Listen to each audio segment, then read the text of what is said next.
Hey y'all. Well, it's Wednesday and March 18th. I'm having a difficult time wrapping my brain around the fact that 1 week ago we were together and we were talking about what might happen with COVID-19, and now here we are, remote for the rest of the semester. I cannot express to you how much I miss you. This is incredibly difficult for me, even as an introvert, because I feel very disconnected from you, and that is a hard thing for me. So know that I am committed to remaining accessible to you. I am still working. I'm still checking email every day. Many of you have already reached out. I love that. Please keep doing that. I just want to make sure that we're doing everything that we can to support you, even from these remote spaces. So that said, let's talk about what you're going to do this week. So technically the module opens on Monday the 23rd. I will go ahead and open it earlier in case you want to get started. But if you remember, if we had been in person and all things had stayed normal, quote unquote normal, then what we would have done is we would have scheduled your one-to-one conferences. I don't want to lose those conferences. I want to continue to have the conversations that we were going to have, that, an extension of the conversations we've been having in class, but then on a one-to-one level. I want to keep that going. The other piece to this, though, is that I also want you to stay connected to each other. I want you to continue to have that sense of community with one another. I'm devastated that that's not something we're going to get to do. We're not going to get to come back together as a group. So what I've decided to do is, for the conference piece, so for this first online module that you're going to do for me, we are going to complete a Flipgrid. I'm going to post a Flipgrid question. I'm going to walk you through how to access Flipgrid. If you've never used it, it is incredibly user-friendly. It's very intuitive. You can use Flipgrid on your computer if you have a webcam, or you can download the mobile app and do it on your phone, which is probably the easiest for most of you. What you essentially do is you take a video recording of yourself, and you're answering the question itself. And then you also respond to one another with the same kind of idea. You record a video of your response. It is, I promise, super user-friendly. It's very intuitive. If I can figure it out, anybody can figure it out. But I will walk you through how to do it.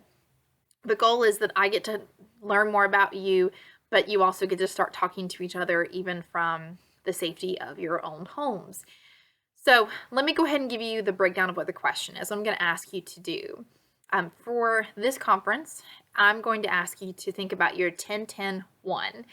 This is an idea, a concept, if you will, that came out of Rachel Hollis's work. If you're not familiar with Rachel Hollis, Taylor introduced me to her at the start of the semester. She is a motivational speaker, an entrepreneur, has done some really cool things. She's an author. And 10-10-1 is a concept that she has come up with, and it essentially asks you to think about yourself in 10 years and the best version of yourself. So what I'm going to ask you to do is I'm going to ask you to think about 10 years from now what your best version of you looks like. So what is your big arching overall goal? Okay, so 10 years from now, you'll be 29, you'll be 30, whatever the case may be for you. What is the thing you want to have accomplished? And I want you to think holistically. I want you to think about your career. I want you to think about your side hustle if you have it. I want you to think about your personal. So think about what you want to have accomplished in 10 years' time. I know that's a scary question, but let's plan. Let's think about 10 years ahead of us. What's the thing that you want to have accomplished? Do you want to be working for a certain company? Do you want to have written a book? Do you want to have started a nonprofit? Do you want to have successfully completed law school and to be at a firm? I think, what is the thing that you want to do? Then I want you to think about, okay, that's 10 years in the future.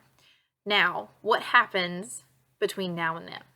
What are the 10 yearly goals? So if the goal is to work for a certain company, what are you doing next year? What are you doing the year after that? What are the goals that you're focused on to get you to that ultimate goal? So I'll give you an example. 10 years in the future, I will be 42. I would like to be full-time faculty. That's the goal. Full-time faculty member, tenure track ideally. So what do I need to do to be full-time faculty? Obviously, I've got to finish my doctorate. That's step one. But I'm in it now. It'll take me 2 more years to do that. So what are the goals between now and the doctorate? So obviously I have to defend a dissertation. I have to defend a proposal first, then a dissertation. But that's not enough. To be a faculty, you have to also research and publish. So then I have writing goals every year, and I have research goals every year, because the ultimate plan is to get to that point of being full-time faculty at a research institution doing research in higher education. So this is the goal, the 10-year mark. Now, what are the things that I'm going to do every year for 10 years? What is the big goal that I'm working on that year? So you got one big goal, and then you've got 10 smaller goals by year. So that's what I'm going to ask you to do. I'm going to ask you to think about your goal, your big goal for 10 years' time. And then I'm going to ask you to think about what you can do between now and then to achieve that goal. And then when you have it, you're going to log into Flipgrid. You're going to record a video. You're capped at 5 minutes. So you cannot go beyond 5. You'll record a video where you break down that overarching 10-year goal and then those 10 smaller goals and dreams that get you to that point. You record the video. It doesn't have to be the full 5 minutes, by the way. That's just the limit, so it can certainly be shorter. But when you have finished it, then I'm going to ask you to review your peers, the other passport leaders. You're going to watch their videos, listen to what they have shared, and then you'll respond to at least 5 of those. Okay? I will, again, walk you through how to do this in the below steps on Canvas, but I just want you to start thinking about it. My advice to you would be to take out a scrap piece of paper and just start writing down, brainstorming those notes. So 10 years time, where do I want to be? And then let's go year by year by year to figure out what you want to do in that time. Sound good? All right, the last thing that I'm going to say to you is there is certainly a lot of change coming. Please commit to doing some self-care every week at minimum. I would like for you to engage in self-care daily. I know that we can't really go very many places right now. Fine. Think about how you can do self-care at home. Think about taking time to exercise or taking time to rest, get some naps in if you don't usually get them. Think about reading. Think about binge watching your favorite TV show.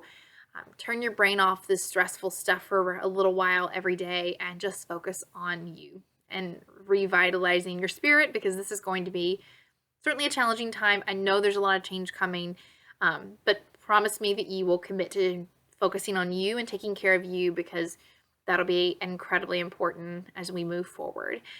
And remember that I'm here if you need me for whatever you need. Just reach out. I am, like I said, working and available. Text me, email me. If you need to call me, that's fine too. Just let me know. I'm happy to be here and support you. Thanks. I'll talk to you soon.